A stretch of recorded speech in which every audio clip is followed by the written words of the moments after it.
So, hello po kuya. Hello din.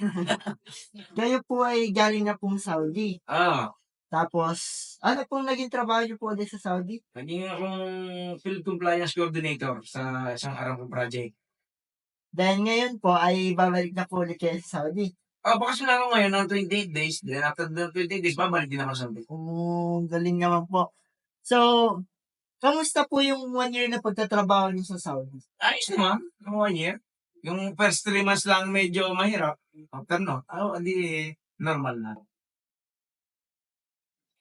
Tapos po ay, so ngayon kuya, may gagawin Mm, tayong laro. Ito yung tinatawag nilang fishbowl question. okay? Tapos, bubunot lang po kayo ng mga katanungan dito, then sasagutin niyo po. Sige. Sige, sige. Start po tayo sa unang Isang tanong lang o lahat ba yan?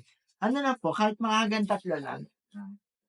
Ano po yung question na nakuha niyo? 4 na bagay na gusto mong iuwi sa pamilya mo.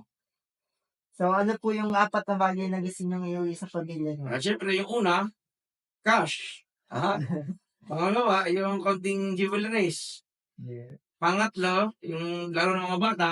At yung pang-apat, regalo para sa close relatives. Chocolates at mga items na valuable items na pwedeng pamigay. Nung pag-uwi niyo po, may nabigay naman po tayo na isa sa mga ano po. Naibigay ko yun. Naibigay po lahat yun. Sige po, ito po, yung kasunod po.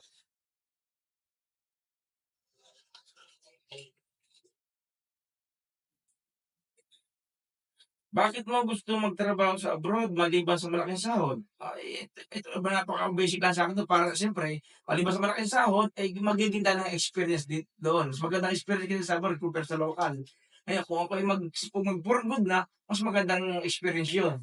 Kung magpapatuloy pa ako sa lokal. Next po.